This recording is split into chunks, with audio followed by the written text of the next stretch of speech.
I was 9 years old when it happened. Our house sat right on the edge of the forest, where the backyard seemed to blur into the line of trees. At night, when the world turned silent except for the rustling of leaves and the occasional hoot of an owl, I'd sometimes sit by my bedroom window and stare out at the darkness. Something about that endless void of blackened trunks and tangled branches both terrified and fascinated me. It felt alive in a way that I didn't yet have the words to describe. That particular night, I couldn't sleep. Maybe it was the wind howling through the trees or the strange unease that gnawed at the edges of my mind. I remember lying in bed, staring at the ceiling, before finally giving up. I padded softly to the window, careful not to wake my parents in the next room. The cold glass pressed against my nose as I peered outside. It was darker than usual. Even the faint glow of the moon seemed swallowed by the trees. I squinted, hoping to catch the outline of something, anything, to distract me from the unsettling stillness. That's when I saw it.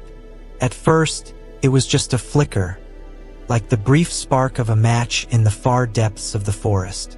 My breath caught, and I leaned closer, my small hand steadying myself on the windowsill. The flicker grew, stretching and twisting, until it became a distinct flame. Not like the golden flames of a campfire, though. This was something different, something wrong.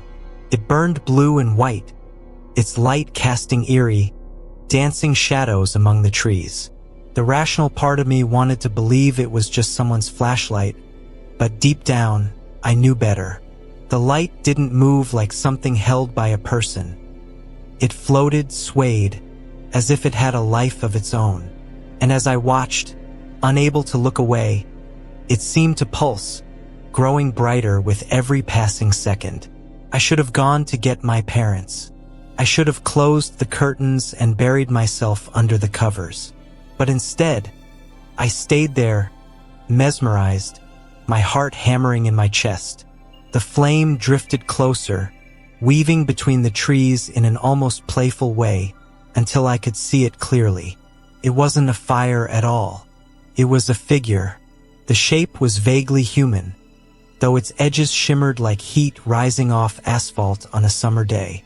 Its limbs were too long, its movements too fluid, like it was gliding rather than walking.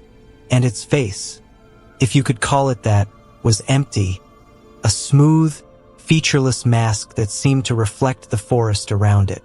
I didn't realize I was holding my breath until my chest started to ache. The thing stopped just at the tree line, where the forest ended and my backyard began. It stood there, silent and still, as if it were waiting for something. A sudden, overwhelming feeling of dread swept over me, freezing me in place. It was as if the thing had reached out and grabbed hold of my thoughts, rooting me to the spot. Then it did something I'll never forget. It raised one of its impossibly long arms and pointed directly at my window. I stumbled back, finally breaking free of whatever spell it had cast over me. My heart was pounding so hard I thought it might burst. I scrambled away from the window, tripping over a pile of toys in the process, and crawled under my bed. The darkness there felt safer, even as tears pricked my eyes and fear clawed at my throat. For what felt like hours, I stayed there, shaking, listening to the silence. I didn't dare move, didn't dare even breathe too loudly. At some point, I must have drifted into an uneasy sleep because the next thing I remember is waking up to sunlight streaming through my window. When I finally worked up the courage to look outside, the forest seemed ordinary again. The trees swayed gently in the morning breeze, their branches catching the light. But something was different. At the edge of the tree line, where the figure had stood, the grass was scorched black, as if touched by fire. The sight should have been enough to keep me away, to bury the memory deep and pretend it had never happened. But as much as fear coiled in my chest, tightening with every glance at the forest, something else gnawed at me. Curiosity. I couldn't stop thinking about it. The way the figure had moved, the strange light that burned without consuming, and most of all, the way it had pointed at me, as though it knew I was there. Questions buzzed in my mind, restless and relentless. What was it? Why had it come to the edge of the forest? And why had it chosen me? That morning, after breakfast, my parents left for work as they always did, leaving me alone in the house. Normally, I'd spend my summer days watching cartoons or riding my bike, but not that day. I couldn't focus on anything else. Every time I looked out the window, the forest seemed to loom closer, its dark shadows beckoning me. Felt like it was waiting. By mid-morning, I made up my mind. I was going to the forest. I grabbed a flashlight from the kitchen drawer. Not that it would do much in daylight, but it made me feel braver and slipped into my sneakers. I didn't tell anyone where I was going. The backyard felt eerily quiet as I crossed it, the morning sun doing little to chase away the chill that prickled my skin. When I reached the edge of the tree line, I hesitated. The patch of scorched grass was still there, stark against the vibrant green around it. I crouched down, running my fingers over the brittle, blackened blades. They crumbled under my touch, leaving an ashy residue on my fingertips. Taking a deep breath, I stepped into the forest. The air changed immediately, growing cooler and heavier, as if the trees were pressing down around me. Sunlight filtered weakly through the canopy, casting shifting patterns on the forest floor. The faint rustling of leaves and distant bird calls filled the silence, but it wasn't enough to shake the feeling that I was being watched. I followed no particular path, just moving deeper into the trees, drawn forward by an invisible thread of curiosity. Every now and then, I'd stop and listen, half expecting to hear footsteps behind me or the sound of that strange flame crackling in the distance. But there was nothing, just the steady thud of my heart and the crunch of twigs under my sneakers. After what felt like hours but was probably only minutes, I came to a small clearing. It was different from the rest of the forest, unnaturally so. The trees around it were gnarled and twisted, their trunks blackened as if by the same fire that had scorched the grass in my yard. The ground was bare here, devoid of the usual underbrush, and in the center stood something that made my breath catch. It was a ring of stones, arranged in a perfect circle. The stones were covered in strange markings, lines and symbols that seemed to shift and writhe when I looked at them too long. Inside the circle, the ground was scorched black, just like the patch in my yard. But this wasn't the result of a campfire or even a natural blaze. It felt deliberate, as if someone or something had made it this way. I edged closer, my heart hammering in my chest. The air inside the clearing felt wrong, thick and electric, like the moments before a thunderstorm.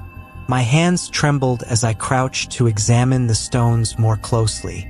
The symbols carved into them didn't make sense, but they stirred something deep in my mind, a strange mix of recognition and unease. And then I heard it, a whisper.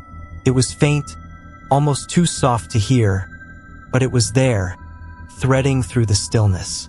The sound wasn't coming from behind me or even around me. It was coming from the circle. I stepped back, every instinct screaming at me to run, but I couldn't tear my eyes away. The air within the circle began to shimmer, the heat haze growing stronger, until the space above the blackened ground seemed to ripple like a pond disturbed by a stone. And then, slowly, a light began to form. It was faint at first, a pale blue glow that grew brighter with every passing second. The whispering grew louder, a chorus of voices now, rising and falling like a mournful chant. The light coalesced into a shape, tall and thin, with limbs that moved in unnatural, fluid motions. It was the figure. It stood within the circle, its featureless face turned toward me, as if it had been waiting all along for me to come back. Its arm rose, just like before, and it pointed at me once more. I stumbled backward, my flashlight slipping from my grip and clattering to the ground. The sound broke the spell, and I turned and ran, tearing through the trees, branches scratching at my arms and face. I didn't stop until I burst out into the sunlight of my backyard.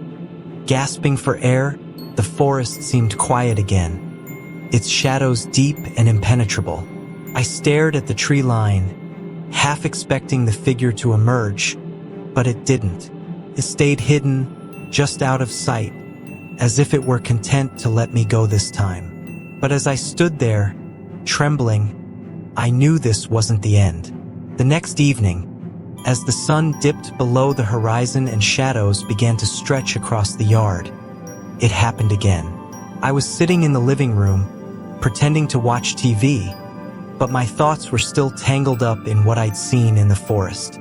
Every sound from outside, the rustle of leaves, the creak of a branch, set my nerves on edge. That's when I noticed the flicker of light through the curtains. It was faint at first, a bluish glow just beyond the edge of the forest. My stomach twisted as I remembered the figure, its eerie movements, the way it had pointed at me. I thought about calling for my parents, but before I could decide, my father stepped into the room. He'd noticed it too. "Is something on fire out there?" he said, frowning as he moved toward the window. He pulled the curtain aside, squinting into the growing darkness. The light pulsed faintly, like a distant flame. "It's too close to the house," he muttered. "I'm going to check it out." "Don't go," I blurted out before I could stop myself. He turned to me, surprised. "Why not?" I hesitated, searching for an excuse that didn't sound ridiculous. "It doesn't look like a fire. What if it's, I don't know, dangerous? It's probably just someone messing around. But if it's a fire, we need to know. Can't risk it spreading to the house," he said, his tone firm but reassuring. He reached for his phone and dialed the fire department, reporting what he saw. "I'll just stop by the edge of the forest and see what's going on before they get here. Stay inside." "I want to come with you," I said quickly. The idea of him walking into the forest alone filled me with dread, though I couldn't explain why. "No," he said, shaking his head. "It's not safe for kids, especially if there's fire involved. Stay here and wait for your mom. I'll be right back." But I couldn't let it go. As he grabbed a flashlight and headed outside, I trailed after him, careful to stay far enough back that he wouldn't notice. The backyard was bathed in a silvery twilight, the glow of the flames casting flickering shadows across the grass. I shivered, but whether it was from the cold or fear, I couldn't tell. My father stopped at the edge of the tree line, scanning the forest with his flashlight. "Hello," he called, his voice cutting through the stillness. There was no answer. The flames danced deeper within the trees, just beyond the reach of the light. He hesitated for a moment, then stepped closer, peering into the shadows. I held my breath, my heart pounding as I watched him. But as he moved toward the source of the light, something strange happened. The flames began to dim. It wasn't like a fire burning out. It was faster, more deliberate, as if someone had flipped a switch. Within seconds, the glow was gone, and the forest was dark again. My father clicked off his flashlight, muttering under his breath. "There's nothing here," he said aloud, more to himself than anyone else. It must have been a trick of the light, or maybe someone ran off when they saw me, but I knew better. The forest didn't just look empty, it felt empty. The strange, charged air I'd felt the day before was gone, replaced by an ordinary stillness. Even the usual sounds of the forest, crickets chirping, leaves rustling, seemed to return, as if nothing had ever been wrong. "Guess it's not a fire after all," he said as he turned back toward the house. "Let's head inside. The fire department's probably on their way, but they won't find anything now." I nodded silently, following him across the yard. but my mind was racing. I couldn't stop thinking about how the light had vanished the moment my father got too close, how the forest had seemed to shift back to normal as soon as we left it alone. That night, as I lay in bed staring at the ceiling, the truth settled over me like a weight. The figure, the flames, the circle of stones, it wasn't random. The forest was alive in ways I didn't fully understand, and it didn't want to be disturbed. It wasn't angry, I realized, or even malevolent. The figure had pointed at me, yes, but it hadn't chased me when I ran. The scorched grass wasn't a threat, but a warning. The forest wasn't trying to hurt anyone. It was protecting itself, drawing a line that wasn't meant to be crossed. For the first time, I didn't feel fear as I thought about the forest. Instead, I felt a strange kind of respect. Whatever spirit guarded that place, it wasn't evil. Simply wanted to be left alone. From that night on, I kept my distance. I didn't venture into the forest again, and I didn't try to explain what I'd seen to anyone else. It wasn't my secret to share.